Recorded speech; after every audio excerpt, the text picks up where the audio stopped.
content. Yeah, it would have been. But to be fair, some of the best content we've ever made, it doesn't exist, fortunately. Well, I mean, we had the second ever time I had to cut something last week. Yeah, it's been my a God. long time since that had to happen. Yeah, I think the first time was episode 15. Something like that. Maybe I don't remember the episode. Don't make me. Oh god, I'm gonna just start swiping back through all the notes on my iPad. You definitely this will. is not worth it already. I already recognize I have to swipe all the way back forward.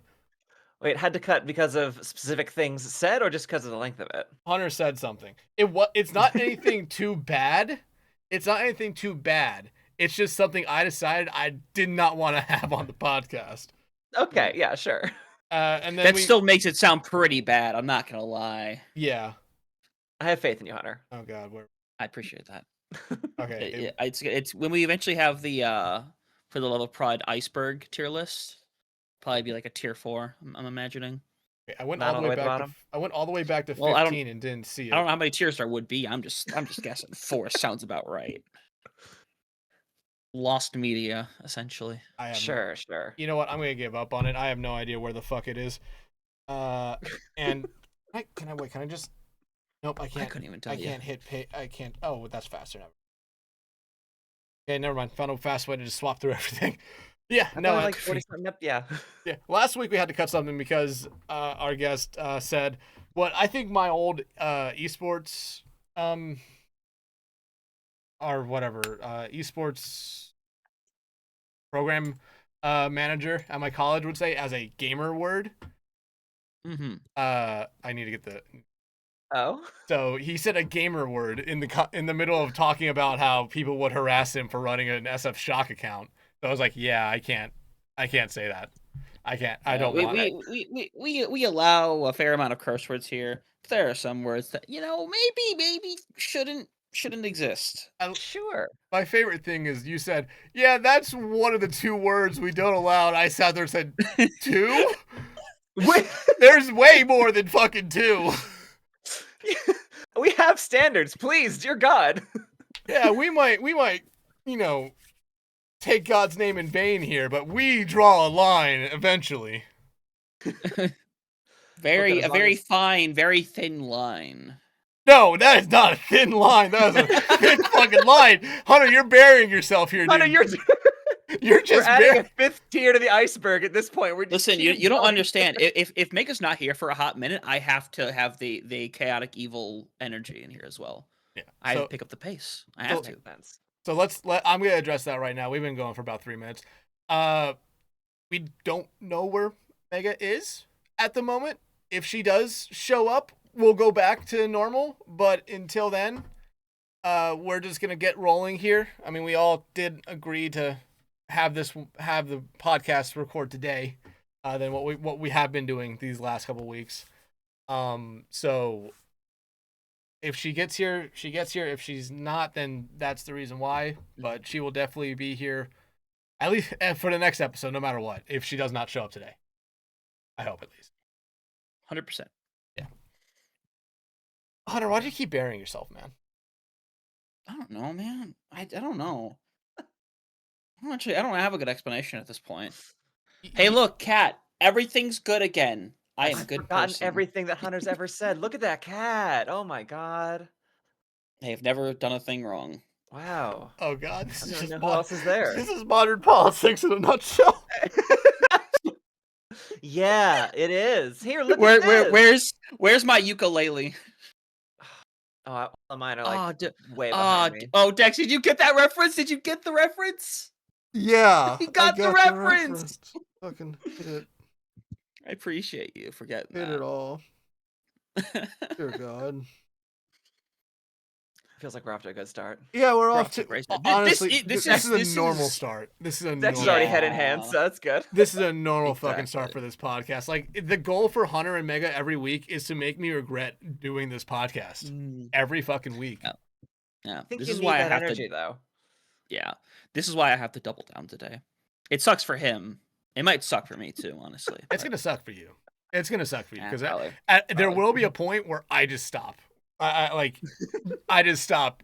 You are just going to mute us both and do the intro one of these times. Hell yeah. I'm surprised you haven't yet, honestly. Why did you put the gotta get be honest. stick bug thing in the server? I'm here for it. Because that was the last thing in me and Mega's DMs, so that's there. Thought it'd be funny. It's like she's here with that stick bug, just getting stick bugged. Exactly. Okay, everyone, welcome back to episode 43 of For the Love of Prod. As always, I'm joined by Huntertain, and hopefully Megalass gets here at some point. But our guest this week is Rhags. Rhags, thank you so much for joining us. Hi, thank you so much for having me. Yeah, no, honestly, thank you so much for just accepting. That's always one of the hardest things every week. It's like reaching out to people and then just having everyone say, I'm busy that day, or just, I've only had one person ever just straight up say, no, I don't want to. Oh my god. No, I guarantee you, if I were to be like, no, I didn't want to, I would be very diplomatic and just constantly reschedule forever and just never give you a hard answer. But no, I actually don't have a whole lot in the evenings this week, which is very merciful so far. So yeah, more than happy to. At the moment, you never know what will happen with CGL. I think I literally just got scheduled for something in SPCS tomorrow too. So who knows ever. Finals week in SPCS, playoffs in CGL. There's a whole bunch of other stuff going on, I would imagine, elsewhere in the world of esports. But yeah, I think we're back into that kind of busy point at the end of the year where all the leagues are either wrapping up or just getting started with minor events that take a couple weeks. So it's nice to get back into that because honestly, October, at least for me, was very just slow. I only had 7 cast in October alone. Sure, yeah. I mean, I think honestly October was more real life work than casting for sure. So that's never fun when that's the balance. You always prefer it's the other way around entirely. Yeah, no, I've talked about it. I've talked about it on the podcast before where it's like I don't want to have these long breaks because I think I had a 17-day break between casts. It was I don't like that because it gives me time to think at night, and that's sometimes the worst thing that can happen because it's damn, what am I doing with my life? No, and this time of year, because night is just forever, you don't need the help of thinking about your life. No, I need something to keep me busy when it's dark at 3 p.m. Please give me something else to look at. I get home from work, the sun's setting. You think it's fucking 6, 7 o'clock? Oh, god damn it! Hunter, shut the fuck up. I'm East Coast too. I can relate. But I drive home. It's god damn, the sun's in my eyes. I only thought I had to deal with this when I drive to work in the morning. No, I will sometimes have these days this time of year where I head to work and the sun's not up, and I leave work and it's already down, and I just don't get to see the sun. I don't get to see any light those days, and that's just so fun. And I come home and do something silly like casting, and that's honestly, that re-energizes my being and keeps me from needing vitamin D. I mean, vitamin D is never a Allegedly. bad thing. I don't know. I think it's overrated. Who needs sunlight anymore? I think I'm just gonna get as pale as I can. Oh, people, let's go. I get my yearly dose of sun when I go up to the lake for 2 or 3 weeks, and then just sun and I don't agree after that point. Or before that point, honestly. Luckily, you live in Ohio. Yeah, and I go to work early enough to where the sun is not even close to rising. Not even close. I'm just trying to the sun. I'm just trying to make a joke about how dull Ohio is. It's very dull. It's extremely dull. The sun's the main thing to worry about in Ohio. Yeah, there's a lot of things to worry about in Ohio besides the sun. Well, sure. Look, what else is there to worry about? Pennsylvania.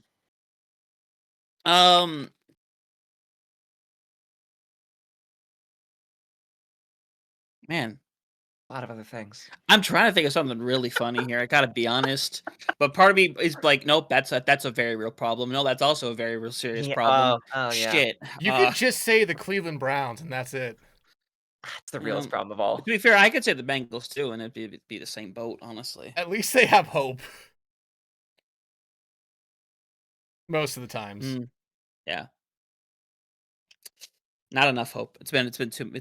They were contenders like 4 years ago. They were in Now a it's just Super Bowl 4 years ago. Yeah. That is actually right there. Things in Ohio leave. Like literally, I dox myself. I've said this so many times. I live in Toledo. The sign that we have when you come in is "You'll do better in Toledo," and I'm like, no, you won't. I think I've seen a sign entering Cleveland saying at least we're not Toledo, so I'm pretty sure that there's like No, no, it's at least we're not Detroit. sure. Yeah, that's way more accurate. Yeah. Toledo's not great, but Cleveland's worse. The only thing Toledo has going for it is the fact that, and we've talked about this before, the fact that the University of Toledo actually has a decommissioned missile pointed at their rival, their rival school. That's pretty hard fucking core, yeah. Yeah, it is extremely hardcore. It's pointed directly at the opponent's 50-yard line. Again, there's nothing in whatever fucking town Bowling Green's in. Yeah, Bowling Green doesn't have going on unless you're a college student. I mean, just you have no reason to be in Bowling Green. Yeah, 0 reason. Funny enough, Bowling Green, not in Bowling Green, Kentucky, where they make all the Corvettes in the world. It's in Ohio. Legit, we're not even the best Bowling Green. We can't even have that. Yeah. I'll be dead ass. I did not even know there was more than one Bowling Green. I was like, are we talking? Is this the one? Yeah. Bowling Green, Kentucky is its own city. Bowling Green State University, because it is Bowling Green State, is not in Bowling Green, Ohio, as I believe there is not a Bowling Green, Ohio. What? Okay, yeah, no, I guess that's just kind of what, like, I don't know, the Appalachian Midwest is. It just all kind of bleeds into each other. It does. We had the whole bit like last week or the week before about Birmingham, Alabama, and there being a Birmingham in Michigan as well. We had a terrible rabbit hole with that. It went on 10 minutes longer than it needed to. Yeah, you want to know what's gone on 10 minutes longer than it's needed to? Let's talk about Ohio, baby. Let's go. This is where Mega would normally say stop and get us into the normal part of it. So let's do that now. Let's get into the normal part of this podcast here where we talk about esports and esports prod and not the fucking state of Ohio, because people probably heard enough about it. Everyone's 49th favorite. Listen, we host esports events. What's 50th? You know. Oh, Jersey. Yeah, definitely. I live in Philly. I can say that. I want to throw out Vermont. Fair. Okay. What goes on, Vermont? I don't even know. Okay. Well, don't worry, guys. We'll have our geography podcast coming soon. For now, yeah, we gotta focus on esports. Dex, quit distracting us. There's one thing before. There was someone on my college's old esports team, old Rocket League team, who I had to sit there because he was trying to figure out where states were. I just sat there and said, "Okay, where's Arkansas?" And he's like, that's West Coast, right? Kansas. West Coast, no. I was West like, Coast. Oh, dear fucking God. And that's it. You're wrong on both counts. It's not either of those things. I sat there and said, buddy, you're about to graduate from college and you don't know the geography of your own country. There is a lot of fun to be gained from just sitting someone down in front of a map of our country and go, which one is this? Oh, that's what I did. Which state is that? That's what I did. I had him pull up an online quiz for it, but it was one of those ones where it's like, okay, hey, if you get it wrong, you just keep on clicking until you get it right. So there was a couple where he's like just spamming click over every state. Okay. Oh my lord. But let's get. Yeah, I'll do a state quiz while you do the opening. Perfect. No, fuck off with that. Stop it. No, I'm letting you do your thing. I'm not stopping you. Do your thing, please. I'm there with you. I'm just a dude in the background. I'll post our results later. Okay. Be my guest, please. I don't want you to do it. Okay, Rhags. Again, thank you so much for coming on this week. But yeah, I want to give you the chance here to give yourself a little bit of an introduction, and mostly what that is talk about what roles you do and what games you normally work in.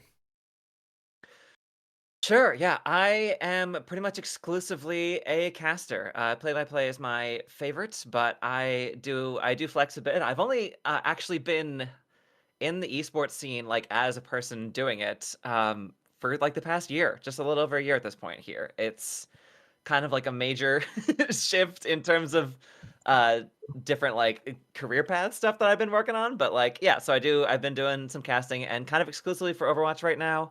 But I am like dipping the toe. I'm playing a little bit of Marvel Rivals and Apex just so I can like start diversifying the portfolio a bit. And like I actually have friends who know those games, who play those games, and have been like, hey, if you're gonna be casting, you should do these ones too. These are good. You like this. You'll like this. So yeah, just trying to expand a bit, but Overwatch has been my first love for both playing and for casting. I feel like all of us here will basically agree that was the case, where Overwatch was that first game that you probably fell in love with and then started casting it. Hunter? Oh, 100%. That was that game. Stop doing your He's fucking doing quiz. states. He's doing states. I can see him doing it. Stop doing your fucking quiz. I'm gonna keep doing my quiz. I'll tell you what, I've already got one wrong, so have fun with that. Hi, Mega. Omega's here. Hi, Mega. I am terrible human being.exe. It's me. Nope, you're good, Mega. Not at all. We ironed this part out earlier, so Dex knows exactly what he's doing. Funny enough, I Exactly. completely fucked up on what I was doing. Crazy. Because all I had to do was hit Control Z a couple times, but instead I said, you know what? I'm going to move it with my mouse, and it's not in the right spot, and I'm going to have to fix it out.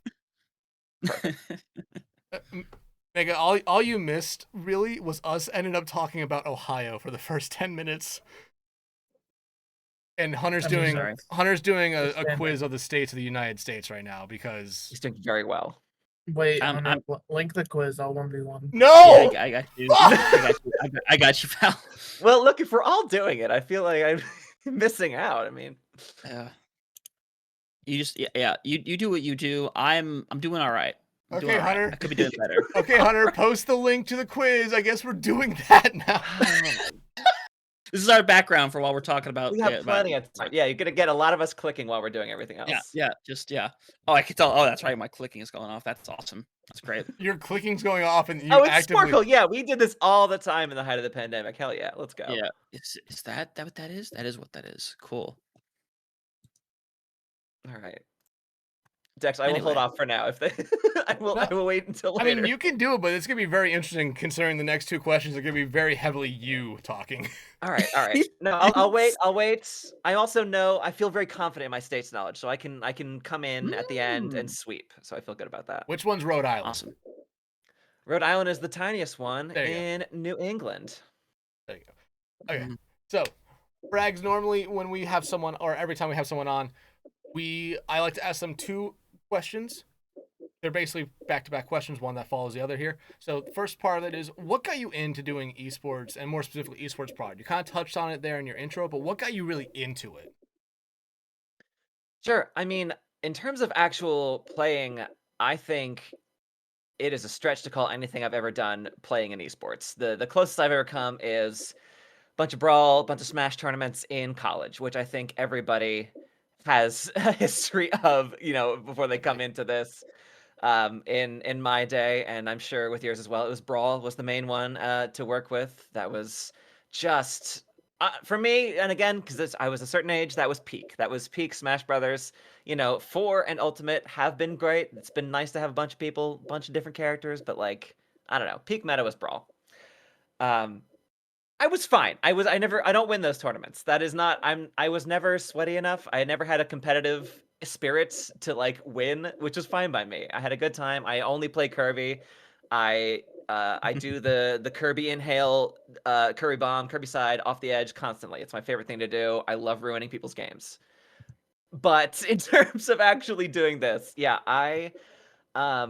I'm coming at this from the world of acting and theater and all that sort of thing. I have been an actor on primarily the Ren Fair circuit for the past 10 years is the main thing that I do in my very adult, very put together, I have a job life. So I've sort of like shifted a little bit into doing a bit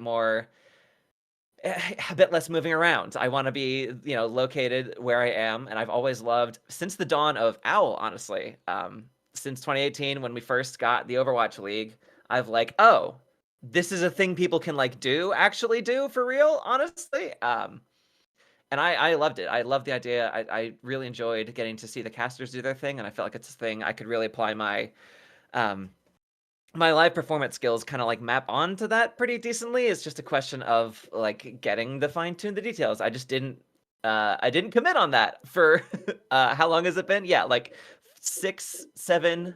Oh, time is a flat circle. I hate that. Like 6 years. That's great. I love that. But yeah, no, I've so I started only just a little over a year ago. Mega was actually my first caster partner, so she was able to chauffeur me through the first one, and it's been such a fun time ever since. I've really loved getting to do this and get more comfortable and feel a lot better about how I work with it. Like I really enjoy the being able to sort of like I've emceed a lot of events, whether it's open mic things, whether it's, bar shows and little tiny dive concerts in Philadelphia somewhere. Like, so that's an aspect of it that I really enjoy and love coming back to. Yeah, really what anchored me to Overwatch was that I was the first, first one of these games that I was playing. I'm not good. No one asked me to be on your ranked team. It's not going to be a good time. You will have a bad time. But Owl also had a team based in Philly, which is where I'm based. So I was hooked. Let's go. And they picked Flyers colors, which was the best choice you could have possibly made to do so. So they were owned by the Flyers. Well, there you go. Oh, actually, if I remember correctly, in the concept for it, they did have Eagles color. Yeah. Oh God. Yeah. That was like the. That was the before pre-art. Yeah, that was before the ownership group and mostly Spectrum bought the team and then turned it into the Flyers colors. Yeah, and it was the best choice because that let him use Gritty. We had Gritty at Overwatch events. What more could you have wanted? It was incredible. Like I went to see, I think it was like what 2019 or. No, it must have been 2019. Yeah. Like the opening match was in Philly. We weren't in it, but I don't remember. It was like NYXL versus Philly. And we had like a live thing at the Comcast, whatever center they had going on there. And we bombed. I mean, NYXL was still incredible. Philly was still Philly. So we got dumpstered, but we all got to watch it happen in front of us. And it was pretty fucking dope. This is an image that will go down in infamy. Yes. Honestly, who is DJ Khaled? Gritty is the only celebrity involved. God, Gritty is showing you that you can still make good mascots today. I like it was also in 2018. We had a single day of everyone in the world being like, "Excuse me, what the fuck?" And then once everyone in Philly heard everyone else say, "What the fuck?" we all said, "Hang on now, that's my son and also my father. I'll kill you, and he'll kill you. It's gonna be great." Oh my God. Look at this dude. There's nothing better. There's no better mascot. Yeah, this man is questioning so much about his life. Nah. I will not stand for that judgment from an OG London Spitfire fan. Get out of here with that. Yeah, like as someone who's a Flyers fan, the fact they gave Gritty lore and the fact that it's just apparently he was just sleeping under the stands for 7 years. Yeah. Oh my God. That's why he looks like that. He's just been eating all the food that gets dropped underneath the stands for 7 years. Yeah, the Zamboni is for the ice and Gritty is for the stands. That's just how it works. You sort of even it out like that. Oh man, there was gonna be something I wanted to talk about that you brought up, but I completely forgot what it was. Oh wait, I bring up a lot of stuff. I remember what it was. And it was the fact that you said Mega was your first person you casted with. Yes. And that's definitely been something that we talked about in the past a lot on this podcast, that Mega hasn't normally been someone who works a lot with brand new casters because she is really good at helping brand new casters kind of learn the ropes or at least get up with a timing and everything. And Mega has been really good at that. Mega, I don't imagine you remember the first time you worked with Rhags. I like unironically feel like I do. Like I could not give you details of the match itself, but I remember specifically because I believe Echo was prod on it, right? Rhags, or am I crazy? I don't or know. was it a BPL event? It was a BPL thing because we did it together. Okay, so it wasn't Kunoichi Echo? earlier this year. Yeah. Or wait, was it Kunoichi or was it a BPL thing that was first? The first was a BPL thing last year. Okay. I vaguely remember I can't remember if it was with Echo or a different producer, but I remember it was one of the times I casted with you. It was just like she's still new to the scene, right? Like I kind of double checked because I was like, she kind of knows her stuff and stuff like that. It's not. It was very much a different experience to some of the people who because I sort of I've been trying to be like sort of this trainee caster to try to help people and stuff like that. You do get some people who, are a little rough around the edges, and that's okay. That's the whole point is to learn and stuff like that. But it's almost preferred when they're rough around the edges, when they come in as smooth. It becomes a little bit harder because then you want to get nuance right away when they, maybe just kind of knew some stuff, just being able to talk and stuff like that. Like you said, you had that theater background, very similar to me. So it just, I don't know where I'm going with this tangent, but yeah, it just vaguely I recall. Sure. Yeah, I but love being vaguely recalled. It's my favorite. me every day waking up trying to think of what the fuck did I do yesterday. I vaguely True. recall Oh, doing that's anything. that short term is not. We're not building long term. It's not happening. Also, this photo is funny because this means Poco might be one of the only Overwatch League players to ever touch Gritty. I feel like he would have been happy about it. I think Poco and Fraggy would have really been enjoying it. I don't think anybody else would have given a shit. Brady I wasn't on think the team at this point. I think Carpe, if given the chance, would burn the Gritty suit. Is that Carpe Ooh. right there? Probably. Carpe was there 18. from Carpe's let me 18, see. yeah. That's 18. Yeah. That would add up. Sans. God, I remember their numbers. I remember the Philly Fusion's numbers. What the fuck? Oh my god. I remember some of the outlaw numbers too. Wait, quick sidebar here. Can we talk about this? Has been one thing I've been like wanting to like figure out. Do esports players need numbers? No, they don't need it, but I think it is fun because I think it makes them seem like, sports. It makes them seem like we're also doing sports, and I think that's good for all of us, I mean, I get like it's the thing of like having a number that you associate with yourself, but at the same time with esports, you're not normally using your real name. You're using a name that you made up or got called a lot growing up. So you're already kind of having your name be the thing that is being associated with it. But having the numbers is like an interesting thing because you see it a lot in colleges where teams get jerseys and they have numbers on it. And like you said, I think it's kind of just trying to be closer to sports because a lot of the times those programs are actually under athletics. But it's also just a thing of like, do we need it at the professional level? Yeah, I mean, if you're gonna do jerseys, I feel like there's just an awful lot of space hanging out. You feel like you want to have something going on there, whether that's a team logo, whether that's. I think numbers does make it fun, but I think we should be able to go kind of nuts with it. I think you should have like up to 4 digits possible. Like, make it your zip code. I don't know. Dox yourself a little bit just by putting a whole bunch of numbers on there on your back. Last 4 of your social, actually. Let's do that instead. Last 4 of your social, those 3 funny numbers on the back of your credit card. Your mother's maiden, the year your mother was born, plus her maiden name. You just throw it in there for fun. Oh my god! Yeah, who needs? I don't fine. even need your screen name. Doesn't need to be on there either. We have that already. So yeah, you could just fill all that information instead. Give us your email account and maybe the password you use the most. Please accept those cookies. Megan, which Please one do you accept think was Arkansas? Mississippi. Fair enough. That's Yeah, That's mine not are. worth I've decided we're gonna piss off anybody that watches this in Arkansas. Your state is a bum ass fuck ass state. Absolutely nothing has ever happened there or will ever happen there. Fucking can't even pronounce yourselves right. You got Kansas right there, and you have the gall to call yourselves Arkansas. Fuck off. Oh, dude, here's my. Okay, there we go.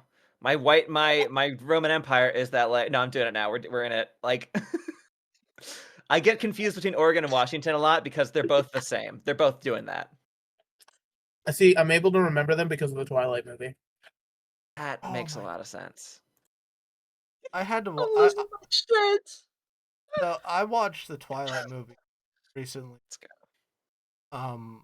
With I guess you would call her my ex now, but just like I sat there making fun of it the entire time. It was just a shit show of them. Somehow they made 5. Well, yeah, because there was 4 books, and then they. Because that's when you split it in 2. Yeah, I love the split it in two thing, except for the fact that I don't like realistically of all of the movies that split it in two, and yes, we're on this tangent. Like Harry Yeah. Potter, I kind of get it because there was a fucking lot like that annoying fuck ass bitch was writing 1,000-page fucking monologues. Um, Yeah. but like, listen, when I saw Hunger Games got two parts, which I absolutely love the Hunger Games movies, I think they're some of the best book to movie adaptations of any of like those like book to movie things. But like when I saw it got two parts, I was like, we're doing too much. There's too much going on here. We cannot be giving this many details. Yeah, they really just kind of all had to do that. They're like, every YA book, we're just doing this. We're just doing this forever. And I mean, it made them money, so I guess we're the fools, but like, I hated it. Like, I'll be honest, the Hunger Games I love the book. I Oh, watched the the books are I fantastic. watched the first two movies and then just for some reason never saw 3 or 4. Oh, you have see you literally like I said, my opinion is that the Hunger Games is like the best like adaptation, but also what's his name that died? Philip Seymour Hoffman as Plutarch. Like you gotta watch purely for that. That was a fucking amazing. Also, Woody Harrelson, amazing actor. Fucking Yeah. love that shit. No, like those are all great actors. Can we make a movie? Can we make a movie podcast instead? Yeah, we could. Honestly, we should. Hunter, God, what the they have Like fuck already like are you like cast like saying? like Mega does theater. I studied film. Dex it has a hat. I mean, that's what you. That's all you need. Yeah, my credentials hat. He's got a face. Almost most directors wear hats. I'm They just really saying. do. I almost went to a very random tangent that was gonna make Dex upset with me, and No, you're fine. Go on your random tangent. well, no, I was going to link a clip from this one movie that my theater professor that he posts about because it was the Jackie Robinson movie that Chadwick 42? Boseman did. 42. 42. Yeah. However, he literally like intros his class at the start of every semester. He's just like, yeah, I got to say the N word, Chadwick Boseman. Like that's how he and like the That is clip insanity. the clip popped up in my what's it called in my So YouTube shorts. Your feed? What a claim to Yeah. fame. what Recommendation? this is the fact that this is in the fucking server is gonna be really weird for people who don't listen to the podcast regularly. Yeah. No, keep it there. So he's proud that he got to say that word. Like I don't know if it's necessarily pride, but like it's his biggest quote unquote like it's his biggest thing that he's ever done on like a movie because he did some stuff on a stage, never like made Broadway or anything like that, but stage theaters around the area and around the southeast. But for some reason, because I had two of his classes last year and I had a class with him this semester. And for some reason, he literally like day one intros the class every single time. He's like, yeah, I've done some acting roles and stuff like that. And he specifically says, I said the N word to Chadwick Boseman. Like that is exactly how he says it. And it blows my mind that he has the confidence and gall to say it. Granted, this is literally his last year. He's retiring, but like at the same time, like it's just like, dude, what the fuck are you doing? What is wrong with you? You can't just be like, I was in that movie with Chadwick Boseman. He's That's proud. it. That's all you have to say. That's all you got to do, and you've gotten it. There you go. Which one were you? I was that You know guy. what's I was one of the crazy people is in the there's- crowd, you know. Right, you should be There's- embarrassed that was what you had to do. And apparently There's an internal joke within the theater department that he wasn't actually supposed to say it. His line was just supposed to be "Go back to your city," and he like there's just an internal joke that he added it himself. Lord. That's God. that man sounds a little bit too excited to tell everyone that I said that word in a movie. Yeah, no, he also, when we're going through Shakespeare stuff, has this literally there was a point where it was like some misogynistic player, so I think it was Taming of the Shrew, and he literally just has the whole class every time the word misogyny comes up, to all say yay at the same time. So it's just misogyny, yay, and it's it's great that it's his last year. Great I think guy. that's what Sounds like a fantastic dude. listen, all I know is he's got a beachfront property. He's got too much shit going on. He's fucking got his shit. But anyway, we're here to talk about esports. Yeah. Sure, So, we are. esports, Yeah, Now, there's yeah, a lot- right. sure are. Now, Hunter, I don't know why the fuck you sent me that. We're not going to talk about it at all. We're not, but you saw me laugh like 5 minutes ago. That was why. I didn't decided need to look know that why. up, That and was that's the what came reason. up. That's the first that came up. You can't be on me about that. That's just what came up. Okay, so how about we get back on track here and actually get to the Yeah, second yeah. part of the question? Because now we've gone almost 20 minutes since I asked the original one. That feels good. So you talked about what got you in Rags. What kind of keeps you coming back to it? You did kind of mention during your intro and a little bit there during what got you in, but what truly keeps you coming back to keep on doing more and more esports productions? I mean, for my part, I love the chance to like get better at something that I haven't done a whole lot so far. Like again, I feel like I'm still just starting out. I'm still just kind of finding my feet in terms of like how to improve because I really have been enjoying that aspect of it. And I haven't started anything new in terms of like career stuff in quite a long time. I'm like many of us on the older side of being in this particular facet of the business. Just in terms of like the people who are out, at least in the spheres we run in, like the BPL scenes, SPS. I know there's a lot of like 20-year-olds, and I'm like, my bones are dust. I'm only in my 30s, but my bones are dust. But I've enjoyed that aspect, and like I love these communities. I've loved who I've gotten to work with and gotten to know and become friends with so far. Like it's been so much fun. It feels like I'm constantly being like, hey, there's a new tournament you should check out. Hey, there's a new I'm someone who like barely used Discord up until like 2 years ago, and now that is where I live. I live on the Discord, like all of us do. That is just kind of my life. It's looking like, oh, are they looking for someone to cast today? Great, fantastic, let's go. So yeah, the community has just been phenomenal. Everyone's been very supportive, and like, yeah, I've made so many friends already. We'll get to the community thing here in a moment. I just want to say don't say your bones are getting to dust yet, because me and Hunter can attest to this, because me and him did a 3-hour long cast yesterday for South America, just South American Overwatch teams. About 2 hours in, we got a lucky break because one series went long, and me and Hunter had the opposite reactions to it. For Hunter was he needed to stand up, and for me it was I needed to sit down because my knees were hurting. Yeah, you do feel that fatigue after a longer one. It's just like they don't bend the right way they're supposed to anymore. You got to work on that. My fear is that I can't pay attention to it during a cast because then I'll just only be focusing on my knees. I think I'd lock my knees when I'm casting. Mm. So every now and then I'll just kind of squat down while we're in the middle of a map just to kind of hear my knees pop so I know they're okay. I respect the standing cast, Dex. Like I think it is very brave of you. I should probably do it more myself, but I am a sitting down coward, so that's how I gotta do. Hey, there's nothing wrong with sitting down, coward. Dear. Nothing wrong with being a coward, you know. There's nothing wrong with being fearful. With knowing your cartilage has a shelf life. Thank you for giving me the name of this part of the podcast. Sitting down coward. Let's go. Or maybe the entire podcast. I don't know just yet. True. But Time for a rebrand. Welcome to the Sitting Down Coward Hour. Welcome down to the Sitting Down Coward podcast. We're all cowards, as you can see. God. Oh god. But no, there's nothing wrong with sitting down to cast. I don't think there is.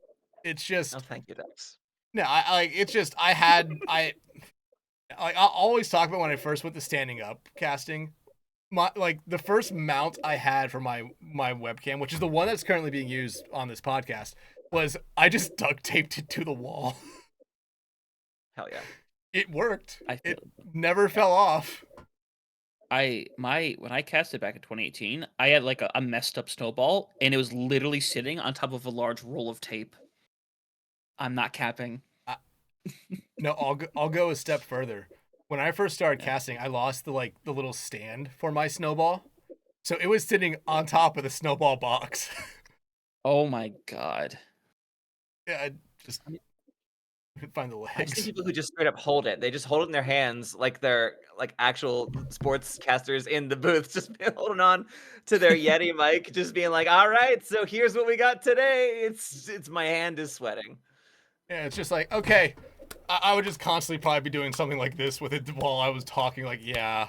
And I wouldn't even Right, can't be notice it. trusted. Yeah, I wouldn't even notice. I would just be tossing it back and forth. Should not be chucking around a power brick. Oh. Maybe not quite, you know. Here, wait, Mega, let me ask you this. Especially with you being in the VTuber model, I imagine most of the time you do have to be sitting down during a lot of your casts, but you did show us that 3D model you have. Does that one require you to stand up? It doesn't require. I mean, actually, what's crazy is I fully set that up like a month and a half ago again, and I just haven't used it. But no, it does not require sitting or standing. Like you can kind of sort of be a little bit flexible about it depending on the amount of tracking and stuff like that. I will say, if I had a standing desk, I feel like I would enjoy standing while I cast, purely because I can bring more energy to it and kind of give my attention to it. I feel like sitting down sometimes, like just sort of, especially if it's a match of, let's just say, lower skill level, it can feel like I'm just watching like a YouTube video, and it just is incredibly boring. And so standing up can sort of force the energy. No, and I'll agree with you on that. There was like one of the series I did for CGL last week. It was the one I did with Edgar. Surprisingly, both everyone that was a part of that broadcast after it ended said if Mega or Spec was here, they would have not held back with how bad one of the teams was actually playing.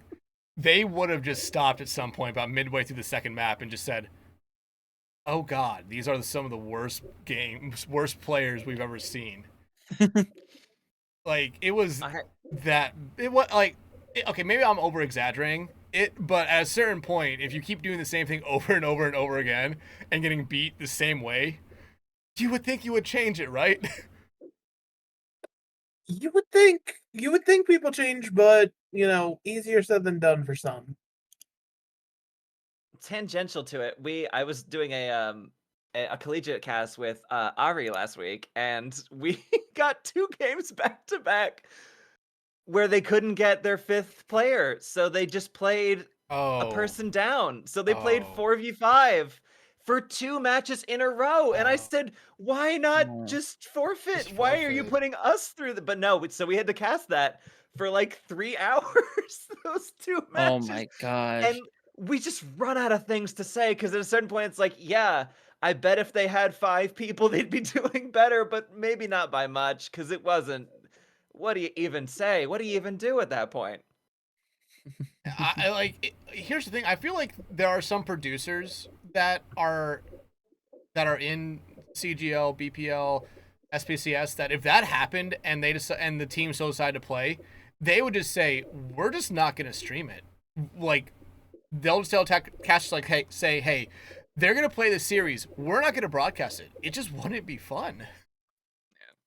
Yeah, it got insane, and like we're there, we're doing the job, we're getting paid, whatever. But it was just such an interminable thing where you really are stretching the length of your creativity of how to say the same exact thing 7,000 times, and also try not to be like, well, I think these 18-year-olds are just in a desperately hopeless situation and they might as well unplug their computers and go to sleep.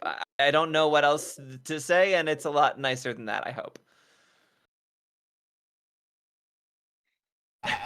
Again, and if also there's a coach or a program director, like you just tell the team to forfeit. Right, they could have ended it. Yeah, there's nothing you can take from that. You can't go back and VOD it. You can't do anything. You're just there because it's being streamed. There's people streaming it don't even want to fucking stream it. No, it was interminable, but you managed to stick it out, and that was first time I got to work with Ari, so we were just being friends the entire time, whatever, just chilling. So I guess there's a few upsides throughout that. Yeah, it's always funny. That is I have become a little bit cursed in that league because Oh. like more games than not for me end up being forfeits. Just straight up, we'll be prepping for half an hour. We'll be waiting, and they're like, "Yeah, we don't have a team in lobby." And I just know I start the countdown clock because I know it's going to be a forfeit, and we just get to stop. We just get to go home. Whatever. That happened. I think that's the thing that just gets passed around from caster to caster, because I remember there was a point back 2-3 years ago where I had 5 straight casts that I was supposed to be on, either be a forfeit, a team no showed, or there was something wrong. Well, like the internet died with the producer, or something went wrong with the stream, and I just said, "Okay, guys, I'm cursed." So just when in doubt, blame Dex. Yeah, I feel like I've drugged that from working with Person. I'm just dragging my curse around to these different leagues at this point here. So I guess I'm thanking Person for that. I think it's his fault that I'm like this. So I'm gonna call that my patient zero at minimum here. Hey, wait, we can bring back an old bit we used to do for the first time in a long time, because you have worked with Person. You want to slander him?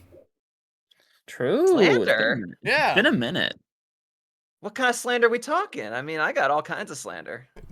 The jokingly kind, not the actual like. Yes, no, I.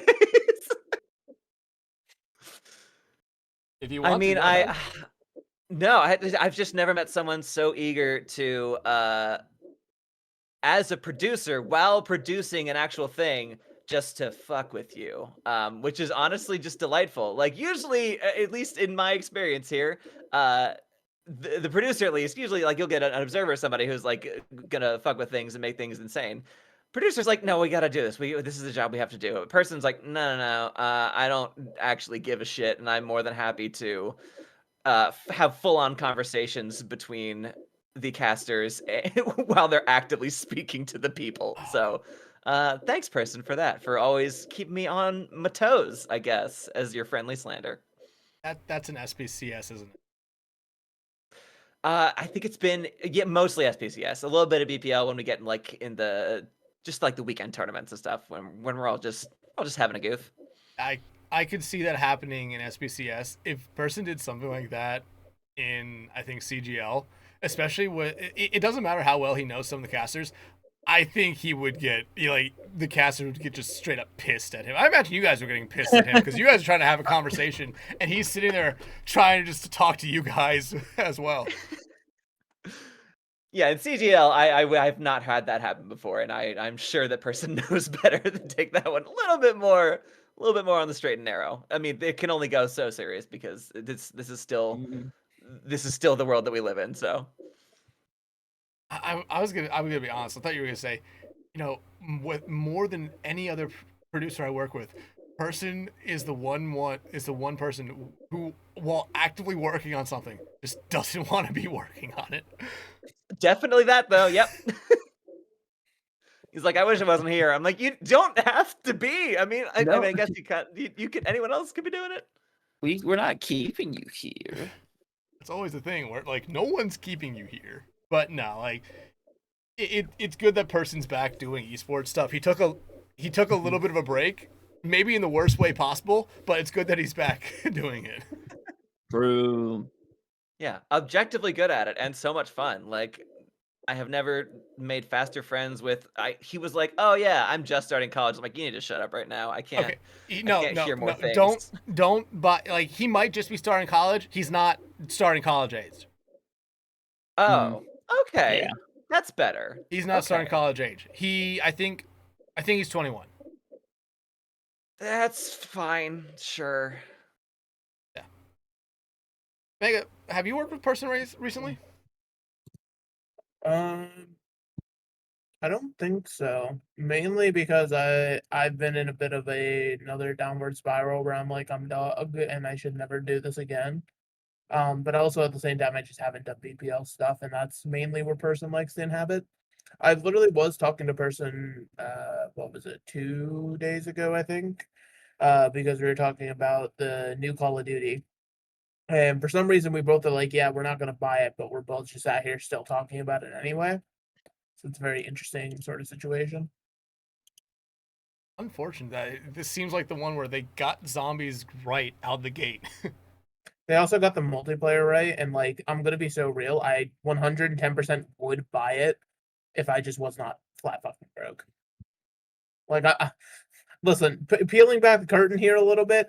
I don't know how I'm eating every other day. Like I'm, and people are over here talking to me about Call of Duty games. I'm like, yeah, that's fine. Same boat. It is game release season, and I'm looking in my pocket going, no, I think I have like 8 bills that are past. We're fine. It's fine. It's gonna be fine. It's normal. I really want Hades 2 so badly. I was gonna say I got my one game with Hades 2, but I bought it when it was like alpha, so or like Same. right after they announced it. Like that was my one release of the year. Actually, no way, I did buy another game. I just need to finish the games that I've already bought and have just like not touched for a while. Like I bought Persona 4 at the beginning of the year, meant to finish it. Haven't touched it since January now. Should probably beat the game. There are so many games I've gone to like where it says like, hey, you're 95% of the way through the story. I'm like, okay, I'll put it down. I'll come finish it tomorrow. Then tomorrow, I play another game. It's like, what was the game I was supposed to finish? I'll remember it eventually. You go back to it's like last played 2 years ago, and you're like, excuse me, what the fuck? That was yesterday. How did I fuck that up so bad? One of the games I think is getting to 2 years ago at this point. It's just on my Switch. That's the only reason why. Like I just don't use my Switch that often. Okay, getting away from the slander and that, let's get back to one of the things that you talked about there with what keeps coming back, and it being really the community. That is something that that is probably the most common answer.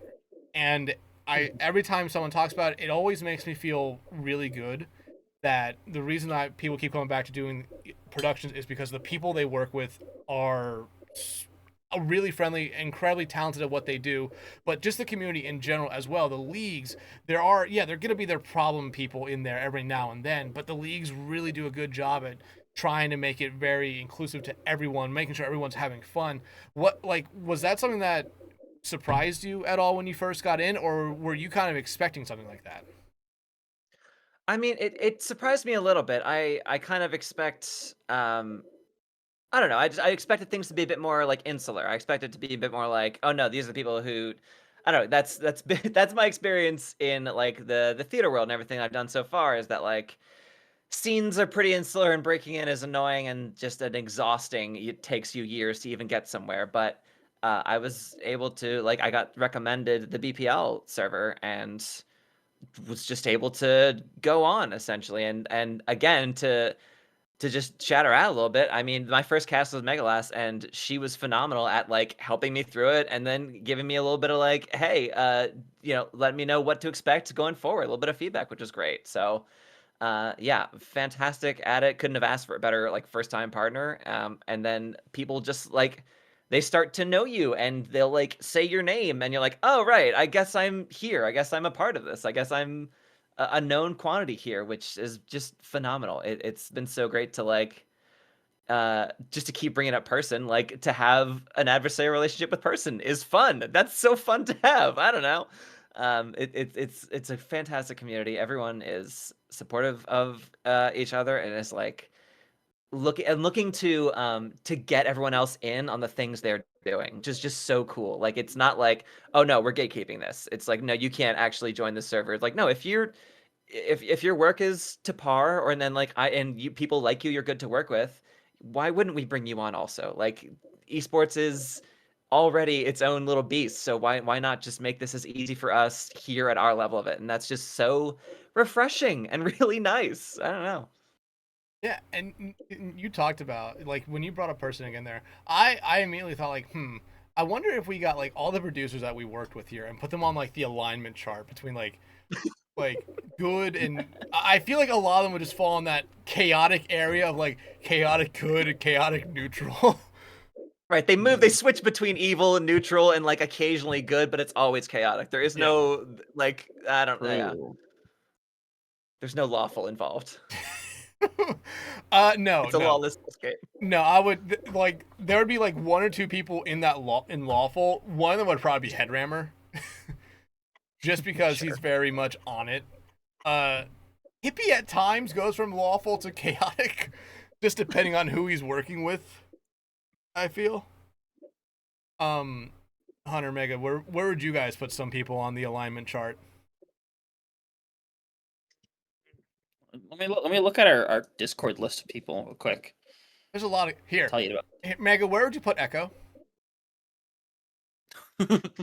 For legal reasons, I cannot answer that question. Rags, honestly, the best alignment spot for Echo is Chaotic Good. Echo is a nice person, but also has a lot of ways of messing with people. That's I was gonna say chaotic good for her as well. Lawful evil. Lawful evil might line up too. I think those are. Here's the thing: chaotic good and lawful evil have a lot in common. If I'm being honest, like that diagonal, there's some similarity involved there.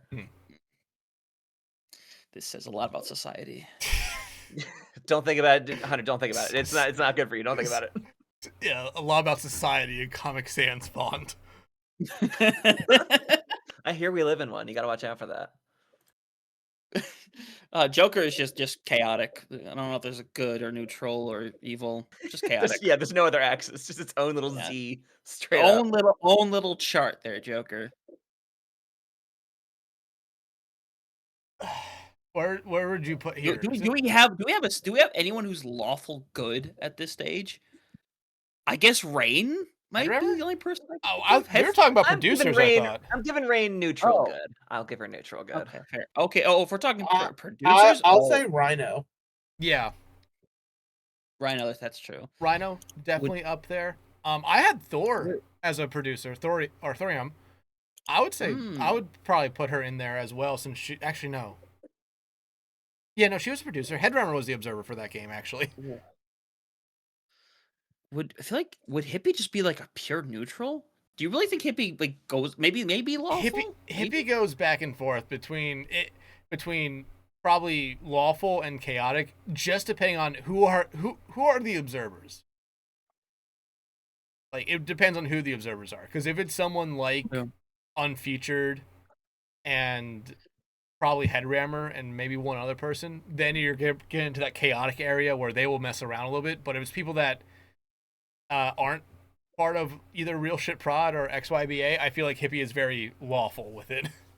Right. But still on the neutral. Wait, I'm a producer. Where am I at? I'm technically a producer. Chaotic evil. That's fucked up. Says the person who forgot to switch scenes for half a round. Oh shit! I forgot a lot of things during those broadcasts. I can't even lie. No, but getting back to it, like, I think that especially for people who are new, I think like that's, I think how you kind of thought it would be, with the community where it'd be like kind of inclusive. You know, there'd be the little packs, which granted there are here and there, but like, I feel like once people get into some of these leagues, they are kind of surprised by how like. Not even leagues, just the entire scene itself, like how welcoming it is to new people. Like maybe 4 or 5 years ago, maybe in the heyday of Overwatch, could be different. But since we got rid of, I think, most of those people now, it's very much a different story. Yeah, I think the dissolution of OWL to OWCS and just everything else kind of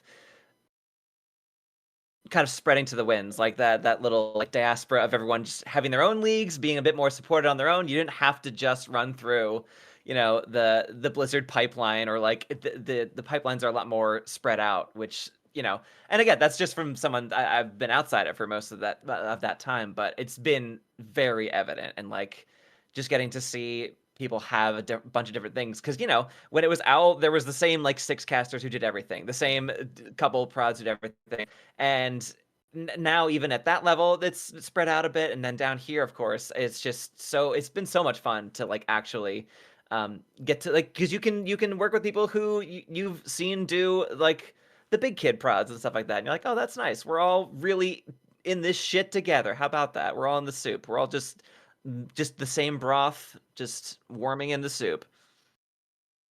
It's a bisque. I've never pretty heard... chunky. Dear God, I've never heard that analogy before, but it makes sense. It's never been made before. That's what I'm here to do. breaking new ground one step at a time, or one ladle at a time, I guess. One ladle at a time.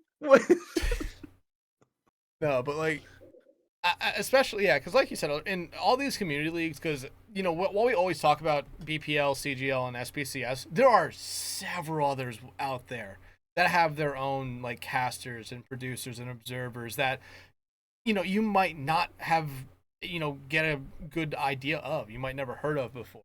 Like, I can go back and look at how many people that I've casted with just this year alone, and I think it's actually, I can tell you what the number is.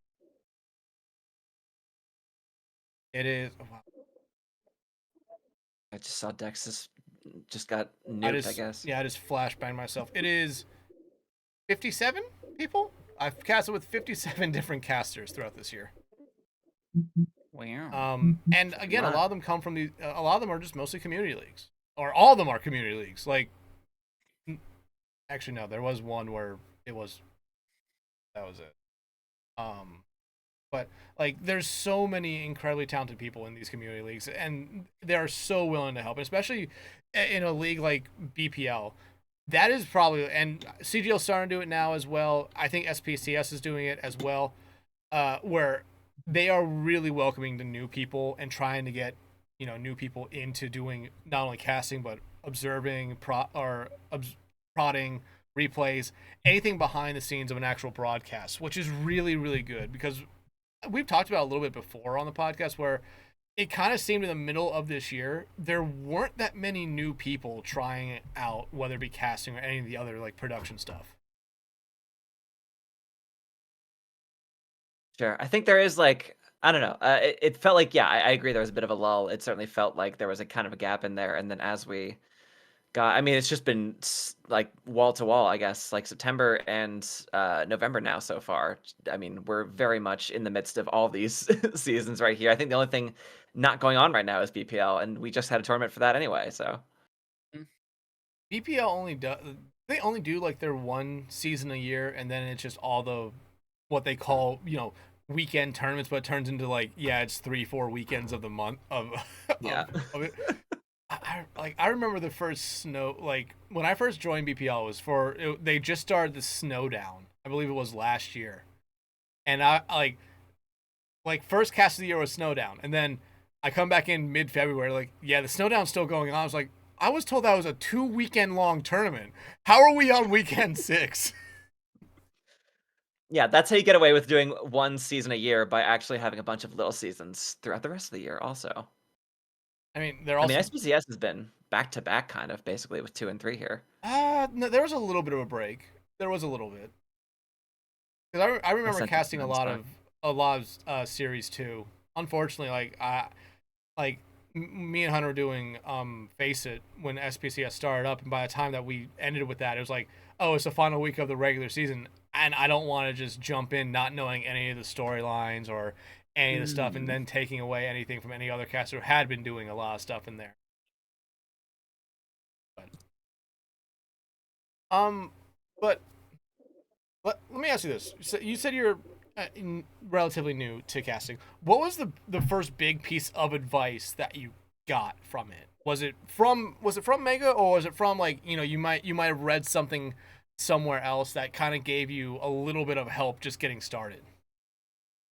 I would say it was from Mega, in that like finding the balance, and like she gave me a really good insight into like how to provide the give and take for play-by-play and analysts, because that was the one thing that nothing would have like prepared me for how to make that work, because every bit of performance that I'm used to doing is in front of people, is on a stage, and like when you're on a stage, you can like actually feel that out, you can sense that, but it's completely different. And also, as much as I had watched a bunch of esports over the years, that's not at all the same as doing it yourself and knowing when you should, like, that's, as I'm sure everyone listening to this podcast can tell, I don't stop talking sometimes, and I needed a little bit of like, all right, there's 2 people here. You're not doing all of it. You're good. You'd actually, like, when I think about it as like, oh, there's no pressure for you. It's literally your team. You don't have to worry about it like that.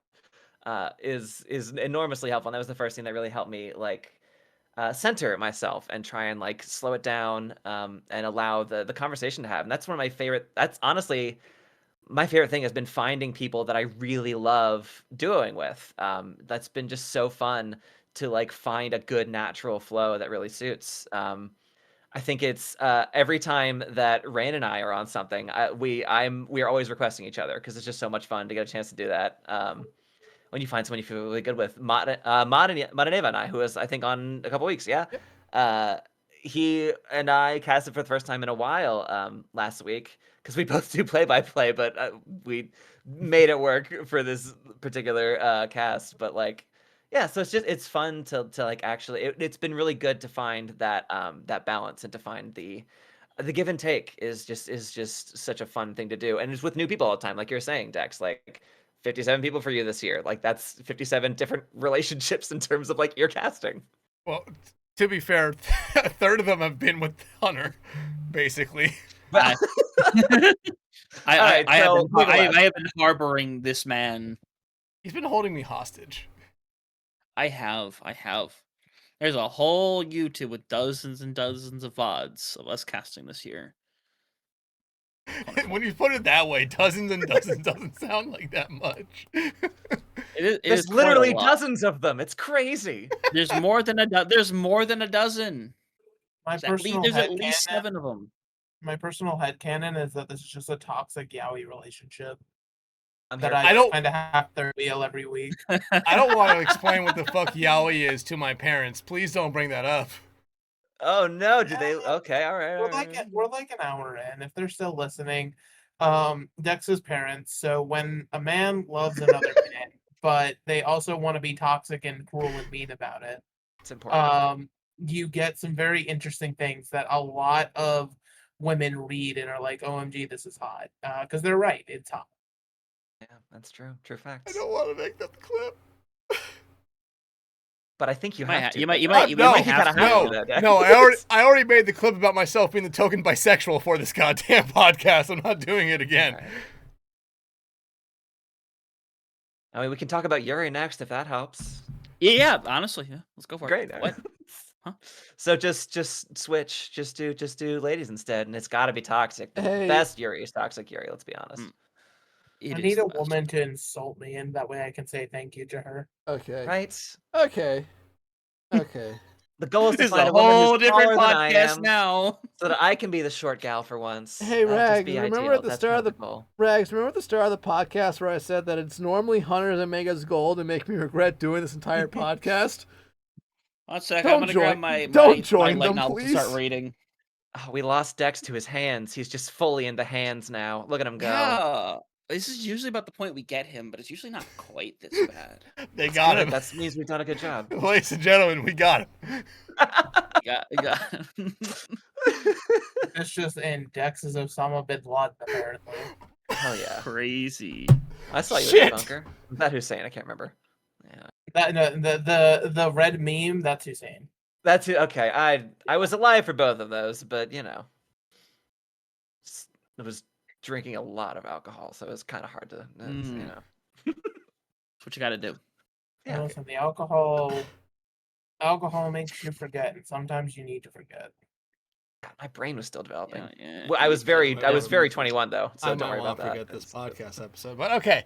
Now, let's talk about one of the things you first. Your list too. Dear God, let's talk about one of the first things you brought up there with your answer, and it was kind of learning what necessarily to do, especially because, like you said, you do have a theater background. You are used to performing in front of people. But esports is a little bit different because a lot of times, well, you're only performing in front of your screen. That's about it. And everyone watching, but a lot of times you don't see them. And you mentioned that like it's completely different, basically doing this, and that's always a big thing whenever I see people in chat, no matter what kind of stream it is, whether it be community league or professional, where it's like, I could be casting so much better than these casters here. Just like, buddy, fucking go and do it. Go cast. Right. Have fun. Like, you're not going to be able to do it. Like, you're not going to be able to do it as well as what everyone else is doing. And yeah, people are going to struggle sometimes. But it's just like, it's not as easy as everyone thinks it is, because it's not as easy as just like saying, hey, I'm going to pick up the game and play it. Oh, wow, look, you did it. Right. If it looks easy, that means someone's doing it well, and you would have to work a lot to get that good at it. That's whenever I go, like, I could probably do a backflip. No, I couldn't. I can't. No, that's not going to happen. If I watch someone, I can be playing Overwatch, and I watch someone playing Overwatch, and I go, I could probably do that. And no, I can't. A Torb main cannot do that. That's not going to happen. Don't tell that to Spectrion's friend Cheeseburger, who is the most notorious one-trick Torb main in all of EU. Someone's got to be, because it's sure as hell never going to be me. I am ass at the game. That's why I talk about it. I'm much better at talking than I am at playing.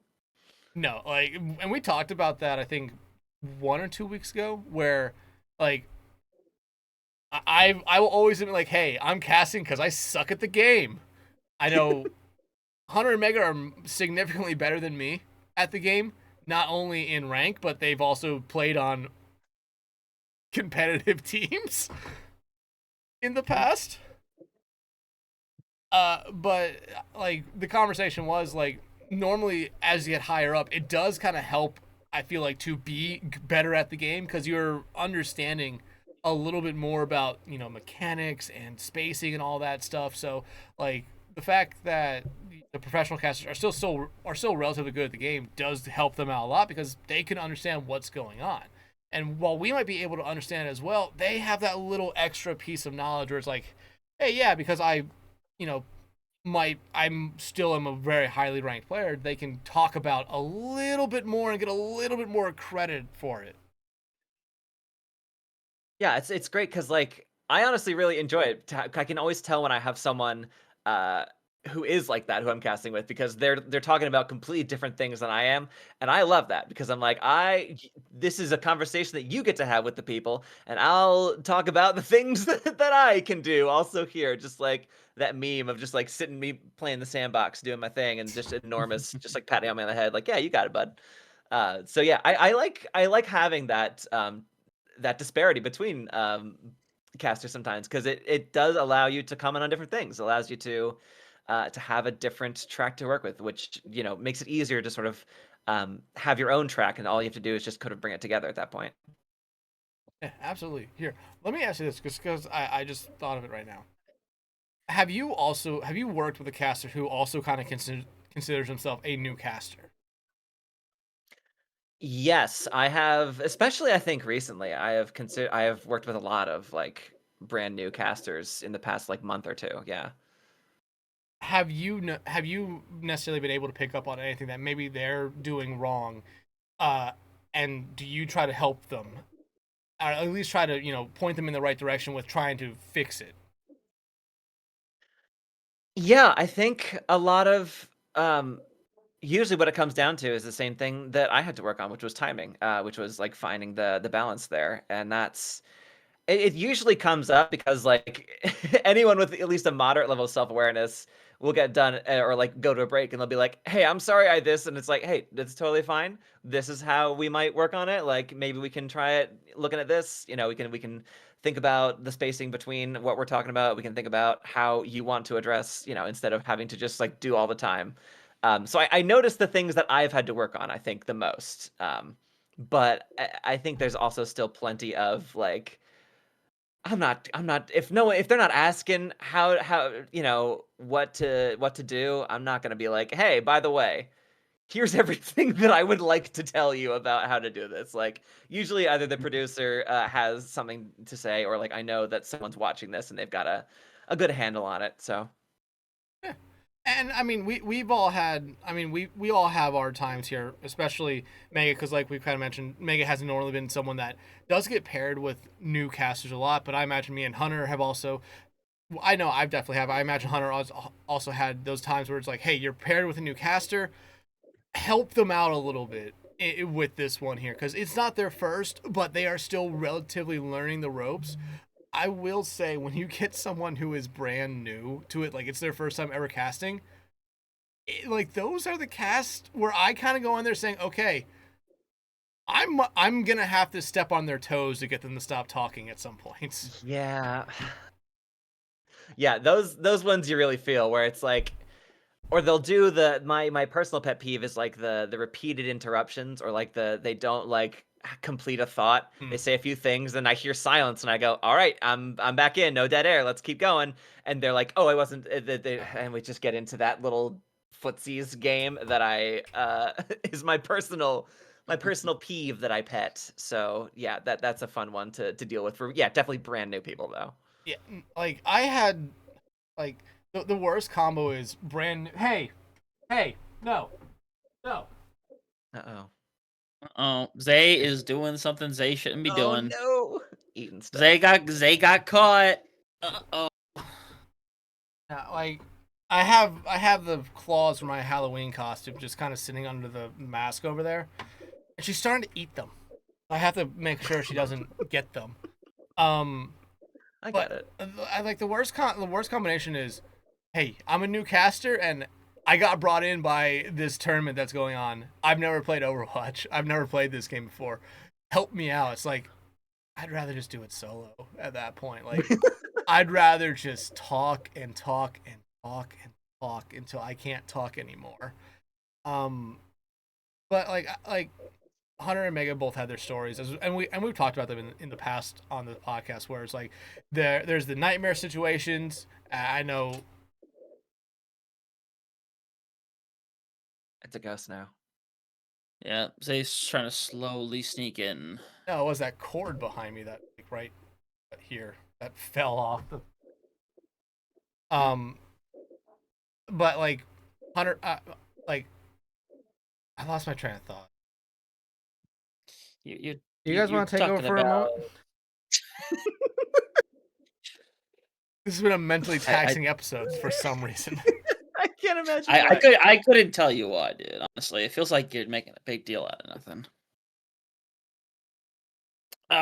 But Mega, I'm pretty sure he was talking about, sometimes we're with new people, sometimes we have to worry about, hey, what should we say, what shouldn't we say? Because sometimes, you want to be nice about it. If it's a situation of, hey, this needs to be fixed, sometimes it's as simple as, hey, you send a quick little DM of, hey, maybe it's like, hey, slow down a little bit, or have a little more time between, whatever have you be. Mega, do you usually try to do it like that, or do you kind of just wait for the breaks to say anything? It's kind of a mix. Where I like if it's something really pressing, I will DM, but like realistically, I do also like to say stuff in the breaks as well. It also, I don't know. It's one of those things where, we like. There's always like the jokes that I personally make and stuff where it's like I'm raw, I'm aggressive and stuff like that. But like, truthfully, I try to give everybody the benefit of the doubt, and I try to be very kind and understanding to stuff. And I feel like that's very important for when somebody's doing something new, potentially for the first time. It's just going to be in its own thing where you have to be able to think about it and stuff like that. And just sort of being cordial, because at the end of the day, this is still somebody you are working with. Like, even if you want to wait until after the series, there's a chance you will work with them again. You don't want to immediately destroy and burn a bridge for no reason. But yeah, it's its own thing. Yeah, it just ends up easier to just do it like during breaks because you can actually articulate a little bit more rather than just sending out a quick DM and praying that they see it. Like, it has to be, like you said, it has to be very pressing. Like Rags, I'm sure there is a point where it's like, even if it is someone who, whether it is experienced, whether it is new, if you notice something, it just kind of instinct kind of goes in to say something at some point, obviously in a very kind way. Yeah, like you you feel like you have to say something. You have to do something in order to, because otherwise, for both their sake and for yours, like you don't want someone continuing on with that if that's like a habit that they start forming that it's the next caster they're paired with down the line is gonna have to deal with. Like you'd love to get a chance to help them with that. But I find that like it's yeah, like finding those moments at either the break when like we go quiet a little bit there and be like, hey, got a second? Or like, hey, just notice this real quick. Like, and I think a lot of times though, at least in my experience, a lot of people are actually pretty aware. Some will be like, hey, I felt this, I noticed this, oops. And it's like, hey, cool, we can work with that. Or you'll bring it up and they'll be like, okay, good, thank God, I'm so sorry, this thing, which is honestly really nice to see. I haven't yet had anybody who like was just blithely unaware that they were, I don't know, slapping the beef. I don't know what that is. Like that just What? Sorry. Saying I don't is know. that? I don't know what that is. I have a habit of saying things that have never been said before. I don't mean to. I don't think that's the thing anyone's ever said. Slapping the beef. Someone's just in straight up slapping beef. The beef is just completely, it is handprints all day, and you gotta stop them. You gotta restrain, you gotta hold them back. The beef can only take so much slapping. That's just how it is. Oh God! I want someone to make. Anyhow. I want someone to go back. Answer. That's my. Once we get to 50 episodes, I want someone. I don't want it to be me to go back and just find moments from this entire podcast and just out of context. Just slapping beef, handprints all over is gonna be there. Dex, I think if you went through it yourself, it would kill you. I think it would be the end.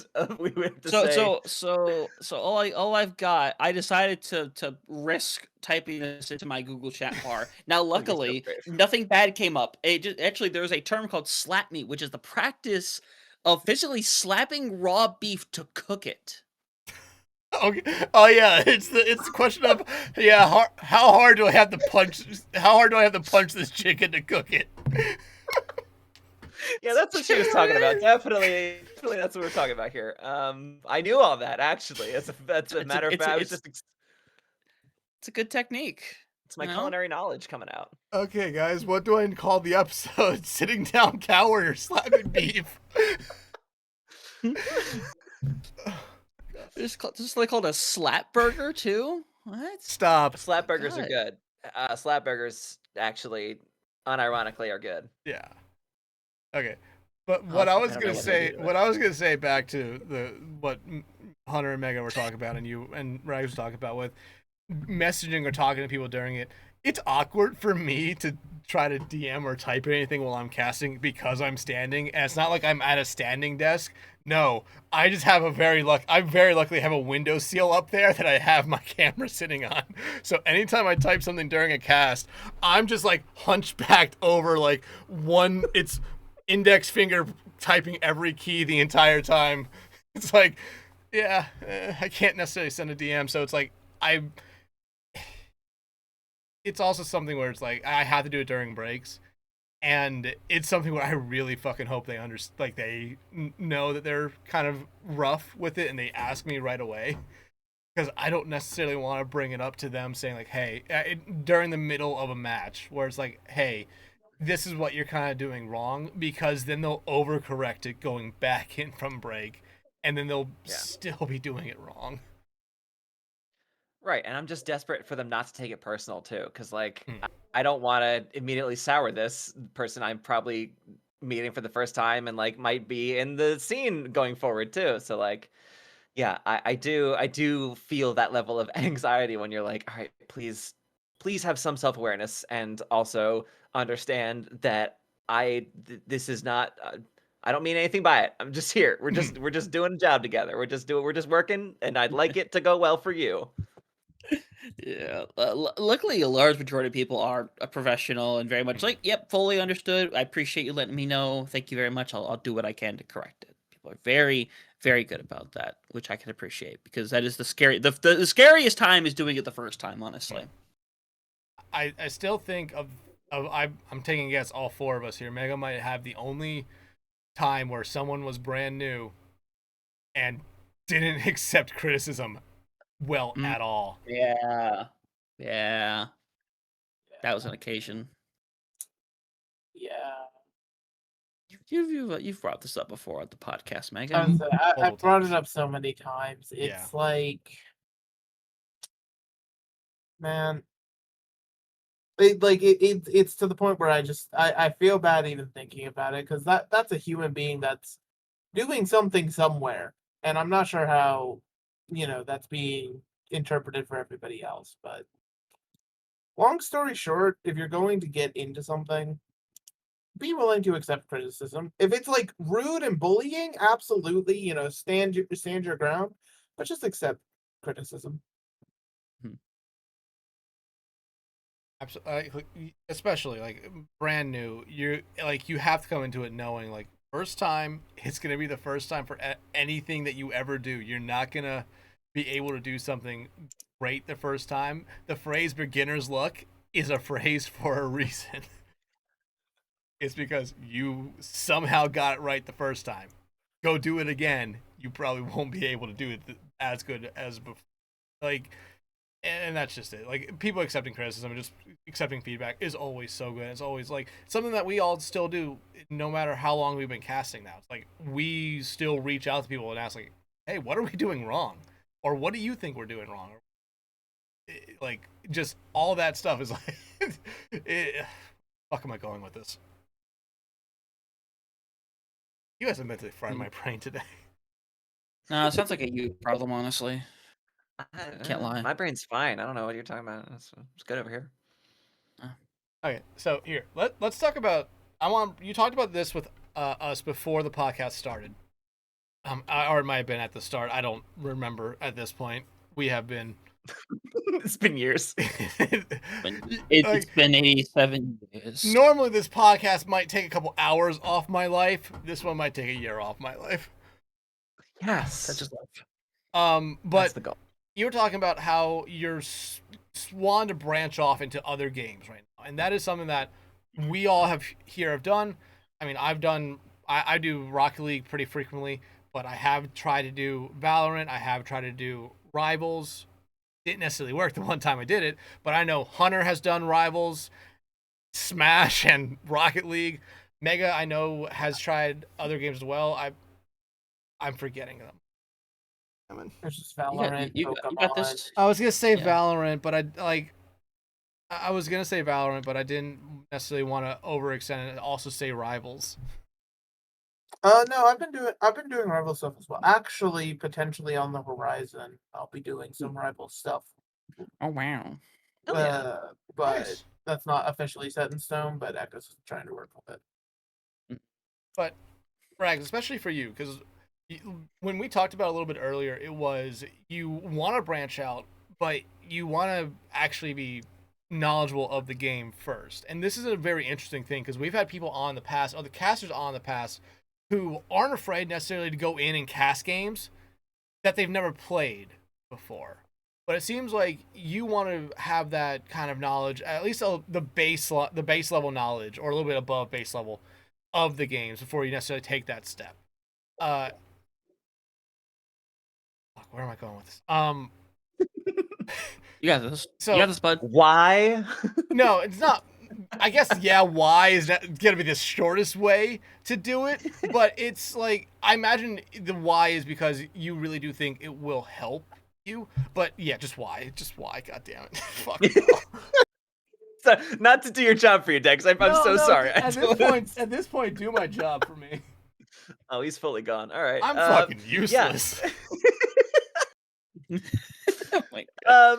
No, yeah, I honestly, like, deadass, I envy the people who feel like that confidence that they could just like go into a game, feeling confident enough in their casting ability. Like I need to have a baseline knowledge. Like that's what made me feel confident enough to even like start casting Overwatch, is that I know the game so deeply. It hasn't helped me be good at it ever, but like I know it. I know what's going on. I know I can talk about that. So like I do want to establish a baseline of just like, and so I don't sound, because I don't want to sound like an idiot. I don't want to sound like some dumb baby who like just got here, even if I did just get here and I'm like a dumb baby a bit, you know? But like, so yeah, that's kind of the goal, is to like have a nice background, a good platform from which to work, because that's what helps me. That's what allows me to, that's how I kind of generate it. Like, you know, going off of just straight what you are seeing is one thing, but I like to be able to put it in context for myself. It helps me more ably understand like the bigger picture. I want to be able to give both of those things, the minute to minute, but also the bigger picture. Yeah, and it's like it's the reason why I stopped pursuing Valorant Cast is because I just didn't generally have fun playing the game. And it's just something where I didn't want to put the time into a game I really disliked to potentially get maybe 1 or 2 casts every month in it. I would rather focus on the games I was having a lot of fun with, and still and getting more casts with that there. But like Hunter, you've recently started doing a lot of Rocket League stuff, and while granted, that is a very very simple game to understand the mechanics of it all. Have you started to play Rocket League a little bit more to kind of get into it a little bit better? Yeah, so one of the first things I did, because because basically what I'm trying to do is I'm trying to dabble in a bunch of games, trying to figure out which ones I'm most comfortable with, want to stick with, and I'm probably gonna narrow it down to like 3 or 4 with Overwatch included. But besides that, the day that I went to go do my first cast, I downloaded Rocket League. I got in there for a solid hour. I'm like, all right, let me understand everything that I need to do. Go into my first cast. I'm like, awesome. I feel like I'm gonna do a fine job. I got compliments. I'm like, all right, this is great.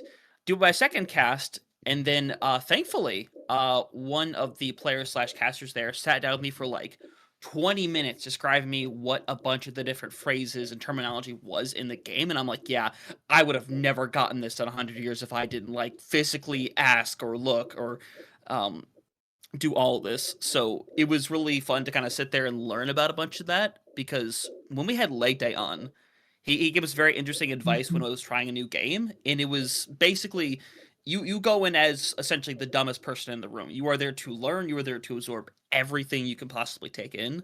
And I just sat there and like took out like got my Google Doc sheet. I'm like, yes, yep, give me all this info. I must memorize this now. I'm happy that someone sat you down and told you all the terminology. 'Cause I've been casting Rocket League for 3 years. I don't know half the fucking terminology in that game. I know what a squishy is. I think I know what a psycho is at this point. But other than that, it's like I basically like I always thank my co-casters so much when it comes to Rocket League when they actually talk about like, oh yeah, that's what they did. They did this. It's like, oh, so that's what that is. Because I would have just said, oh wow, they got the double touch right there. Yeah, I had to learn what a double tap was. I'm like, oh, okay, that makes sense. I just would have never called it that. Like, the only thing I ever got right was like a dribble, which is when you just constantly keep it in the air. I'm like that. I imagine that's just a dribble. And I was right. It's the only thing I was right about, though. Yeah, Well- like terminology is one of the biggest things, like, and not just like in-game terminology, but like the way people talk about it on the prod side of things, or like on the professional player side of things. Like that's every game is its own language in that way, and that there's like, at least from what I found, just like dipping the toes and like watching people cast these games, I'm like, all right, there, I got to learn a bunch of new shit. Like, especially thinking about like Rivals, though, at least it's a newer game comparatively. Like, there's less history with it, which to me, and I know a lot of other casters who've branched out to it, like that's kind of that feels good. Like there's already an on ramp. There's not decades of history you've got to slog through. You're not like, oh, back at the World Cup in 2018 for this. Like that's not existing anymore. The game's been around for 2 or 3 years at this point. That's the most it is. So I look into that. That seems that part of it's appealing to me. Like I can only be so much of an idiot about that. Mm. I mean, that is legit the one thing that ever deters me from League of Legends, because I don't hate the game, but having to go into a game with casters that have been doing it for 10 plus years, that have played it for 10 plus years, I'm like, there's no possible way I can ever get to this level or anywhere close. I'm good. I'll stick with TFT. I'll do that. Thank you very much. I know ganking, Baron. That might be. You got the dragon. You got you know all the roles. Top laner, bottom laner. Yeah. No, no, stop. It's you're disgusting. Mega, what You need to about play more League of Legends, Dex. fuck no. Hey, I don't even have Valorant on my computer anymore, but yet the fucking Riot I don't Vanguard thing is either. still on my computer. It's I got there rid of it kinda forever. recently. Riot can have all my data till the end of time. But Mega, what about you? When branching out into new games here, I mean, I feel like you're kind of in the same boat as I feel like all of us here, essentially, where it's like you want to play the game a little bit, you want to get a base knowledge of it. I don't think, or I'm assuming you've never necessarily just said, you know what, I'm just gonna go cast this game and see how it goes. So I technically did once, Hmm. and I hated it.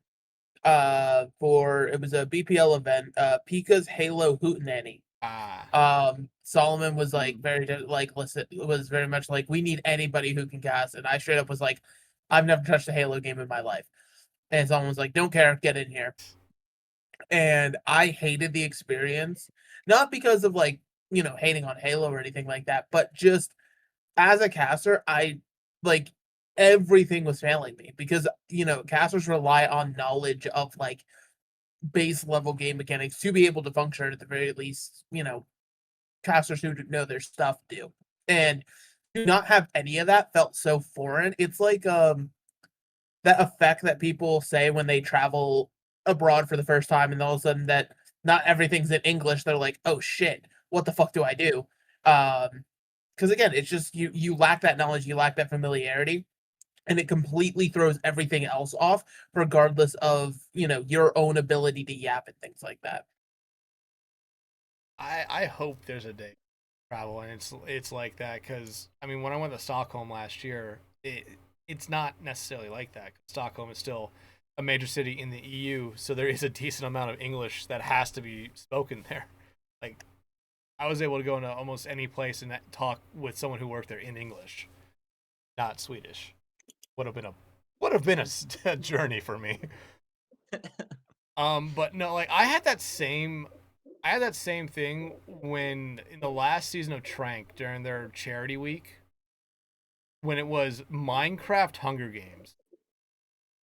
And I played Minecraft. I played Minecraft Hunger Games a lot when I was 12, 13. Unfortunately, I was 24 when that happened. And it was just like, oh God. Like, the saving grace was that there were people donating and I was torturing myself. So I wouldn't have to cast, so I could eat wasabi or very hot, the very hot gummy bear. Oh God, that was awful. God. Yeah, never eat the world's hottest gummy bear. It's a gummy bear in every way, but it's not. It's gelatin.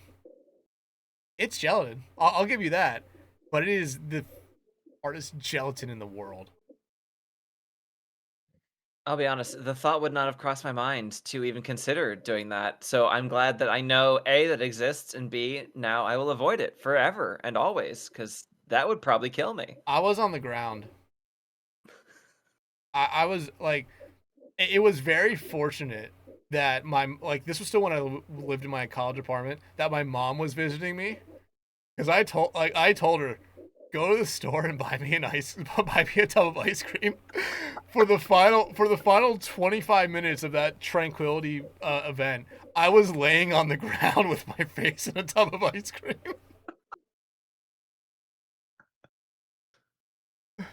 I wanted to die so bad. God. Oh God. And your mom said, that's my son. That's my boy. Here's the thing. She was asleep. She was asleep on the couch. And she told me to give her a warning before I had that before the gummy bear. And it was just like, yeah, okay, I'll give you a warning. And then it went downhill from there. And I remember waking up in the morning like, oh God, like that's the closest I feel like I've ever woken up hungover. My whole body hurt.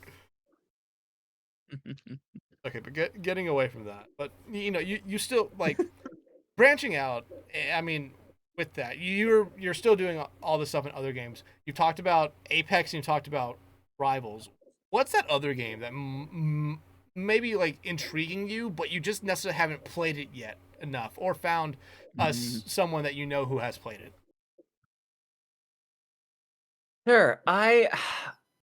It's less that I haven't played it in that like I don't know the casting scene very much. I would love to do for Smash. That would honestly, because that's like all that game series is such a huge part of my DNA. Like I have played it all from N64 to the modern day. Like I have a deep love for it. But I've never engaged with it on like the level that I've seen. Well, yeah, college is college. It's its own thing. But like, yeah, I'm never on the level of like esports. So like that's something I would love to get into, but I feel like I would need I would need to reorient my understanding, because it's weird, because it's something that I have a relationship with already, but I definitely don't have the current kind of knowledge base I would feel like I need to actually be able to speak on it properly and to be able to cast on it effectively. But that's definitely the thing I would love to get more into, because yeah, like I feel like everyone of our generation is just, it's been there the whole time. It's always been Smash. Everyone's played Smash. Everyone's done Smash tournaments. Everyone's had rage moments throwing controllers or having friends throw controllers at you because you're a monster who sucks them off the edge as Kirby constantly, and you just can't let them play their game. Or maybe that's just me. Well, I would say, like, there are two people in here who have casted Smash in the past. Unfortunately, both of them told us how much they fucking hate it. Okay, good stuff. Yeah, so if you want to talk to Mott or Gedster, go ahead. They fucking hate the game, but they've casted it before. But like, fighting games though in general are just really fun. But Smash is I feel like that one that's very polarizing, just because of the people who play it. Sure. Hunter, you have any questions? Yeah, I guess I do have a question. And it's my normal question because I like this question a lot. It's gotten some good answers lately. We'll see if we keep the trend going. So basically, Rags, whether we get into the industry, whether we get into gaming, we end up coming with the infamous gamer tag. Some point, maybe there's a temporary one at some point, but regardless, we have the ones we have now. We've had them for a hot minute. We're probably going to have them for a very, very long time. Which leads me now to the question, of course, simply the name Rags, where does it originate from? Yeah, I literally like I completely sort of relaunched my gamer tags like 2 years ago when I started my transition. Like everything, all my old tags used my old name, and I was like, well, fuck, I guess I have to change all of those now everywhere I go. So I was like, well, it's good enough time to rebrand. So Rags is literally just the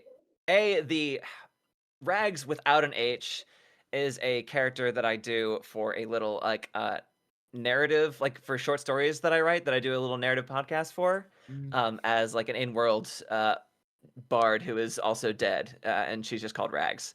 But with an H is literally just my first and last names smushed together, the first couple letters. RH to start my first name, Rhiannon, and then AG, and then I just put an S at the end because I'm like, that's good. That feels nice. Rags feels like it's an easy thing to say. It's also distinct. No one has Rags with an H in it. Like that's not it's not a thing that anyone else. No one's sitting on that as a handle. So that's it was a pretty easy rebrand, and no regrets. I mean, because you can I was making like lists. I was thinking so hard about like what I would use for my gamer tag, and I was like, let's just keep it simple, babe. Let's just keep it fucking simple. Quick, trademark everything. Trademark the word Rags. GetRags.com.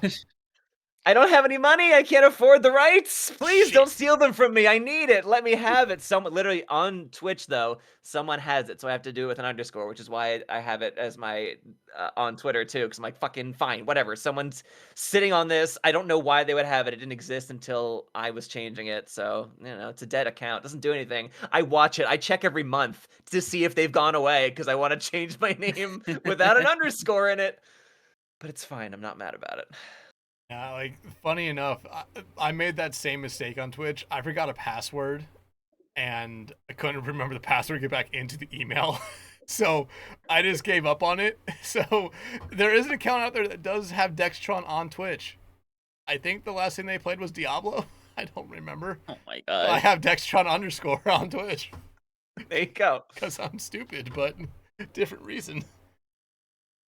Yeah, but I mean, again, it's always really funny when Hunter asks this question and people do say like, "Oh yeah, it's something completely different away from their own name." I think you're the first person we've had that's actually like it's a combination of my full name. Yeah, that's I don't know. I like to do that. I like that it has I've got two answers for it. It's both a thing that I was kind of working with, but also it's literally just my name also, which it makes things nice and simple.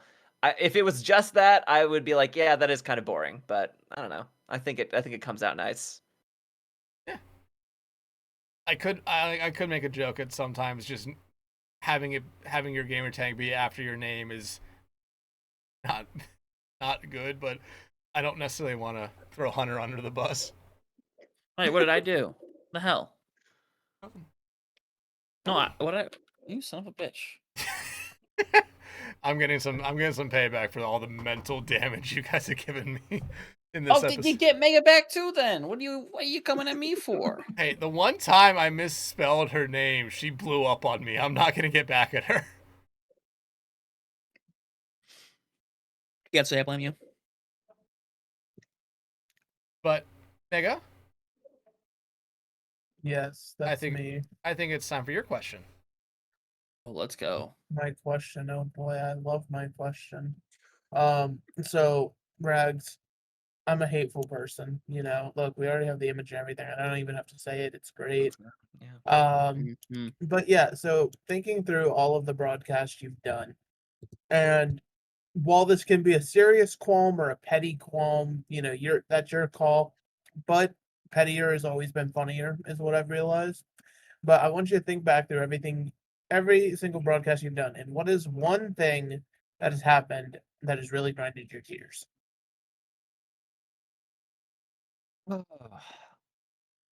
It's a small thing, and I don't really mind it, but like when there is a pause and it's clear that the game is going to just be stopped for like 20 minutes at this point, but we don't go to break. We're staying in it because you never know it's going to come back, and then I just have to unspool my brain for the benefit of the stream. Just completely like the first time I had to go on like a 15-minute yap session was me and Thor actually, and we were just had to just completely spin. We're talking about pigeons. We're talking about New York versus Philly pigeons. In like 15 minutes, it was just absolutely insane.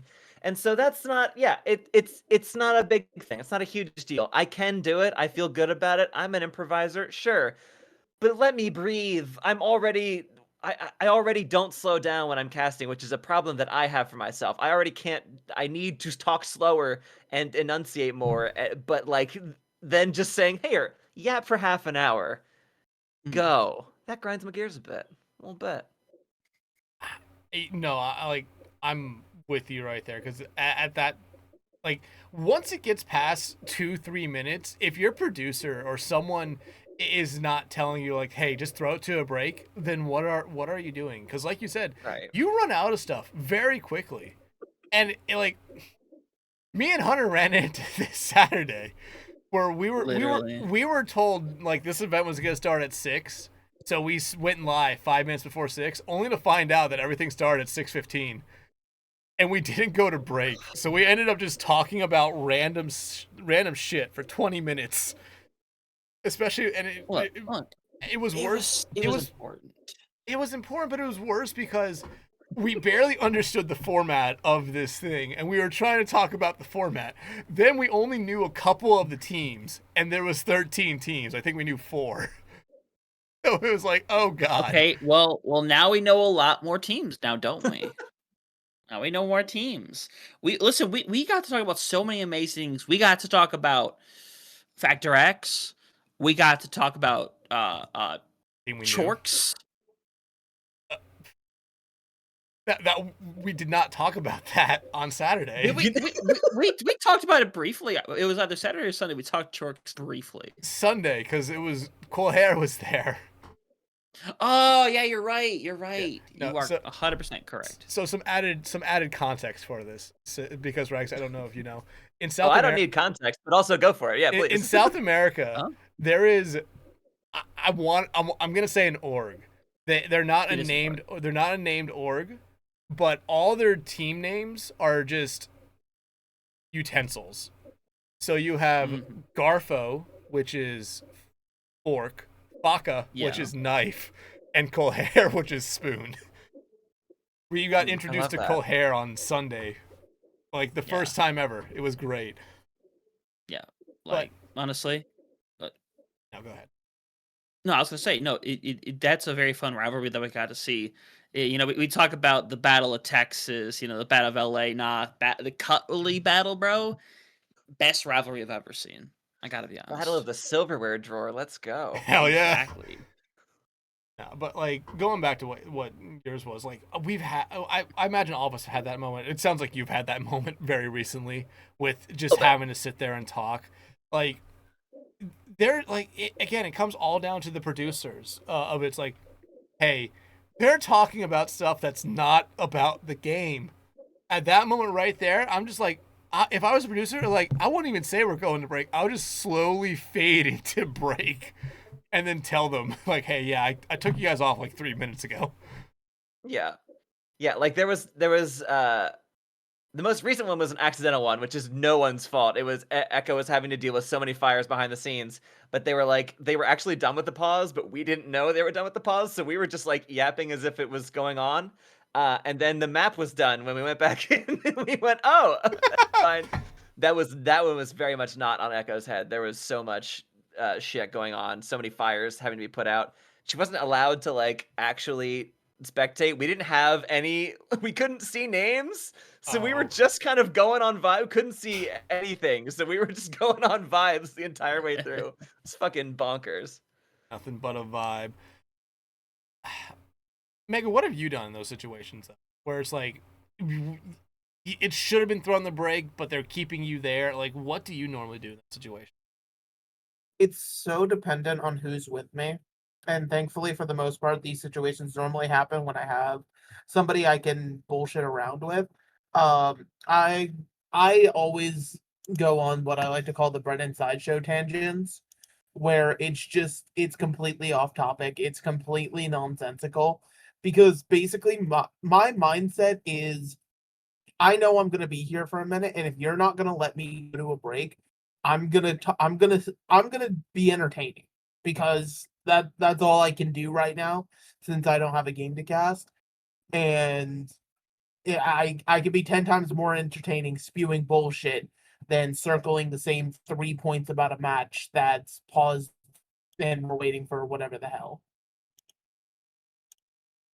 I think in that way you're also like you're trying to force the break too when you're doing that. You're like, all right, we'll talk about nothing. We will go so far from the actual topic of today that you're gonna wish you'd thrown to a break at this point, please. Thank you. Were you gonna say something, Mega? No. Oh, sorry. I saw the model's mouth open. I was like, oh fuck, I cut her off. No, like I remember there was one CGL cast where I think it was like Joker and Spec, and there was like something going on. It was like 15 minutes in like between maps or something, and I knew that they had ran out of stuff to talk about because Joker was just talking about the Yankees, like just the Yankees, nothing else. He was talking about stats and everything. I was like, oh god. There's nothing else they can talk about. They've reached the limit. Yeah, it's like I don't know. I don't hate it from a sense of like I don't mind vamping because like that's I don't know. I've done as any theater person has done. I've done more improv than anyone should in their life, and I'm like, yeah, that's fine. I can do that. That's perfectly okay. I'm not saying it's gonna be good. I'm not saying that there's gonna be anything material in here. But it's more that like I'm already talking so much. I'm already having to engage so much of my like thought processes on the game itself, so that like, you know, that balance has been thrown off, and now I'm gonna be off my shit when I get back into it, so I have to think about that before I get back into it, which, yeah, just having to rewire yourself briefly. Yeah. God. Hopefully, like, but I feel like that is something that doesn't happen that often, or if it does happen often, then I mean, it might just be a curse. It's not that often. It's often enough to be called a curse, but it does not happen all the time. And usually I'm with someone who we're both like, all right, we're just in this. We're just fucking going. Let's continue. Let's grind these fucking gears. Brought it back. Brought it back. But yeah, absolutely. But I think that's a good point to end it for this one here. We've been going, our normal almost 2 hours at this point here. But Rhags, thank you so much for joining us this week. It was great to have you on. Yeah, thanks so much for having me. This is a lot of fun, good shit. I've actually I was listening to a couple of your previous episodes to just like, what do we even do here? So yeah, really nice, good stuff. Yeah, we have those 2 questions, and then like we always say, we just kind of spiral from there and hopefully figure out somewhere along the way remember somewhere along the way that this is supposed to be an esports production podcast. I fucking love it. We do esports all the time. It can be about bullshit a lot of the time too. That's fine. Absolutely. But again, thank you so much. As always, Hunter, Mega, thank you guys for joining me. Or for motherfucker, I can't fucking. Oh, fucking God. We've killed this man. Yeah, this is going to be the last episode of this podcast, everyone. 43, we did it. We're technically one less than what Uncoachable has right now, or whatever the fuck it's called. I gotta catch up. But again, thank you everyone so much for joining us this week. Make sure you tune in next week for another great episode of For the Love of Prod. As I don't even know who the guest will be. As always, you'll find out when I do. But until then, have a good week and see you next week.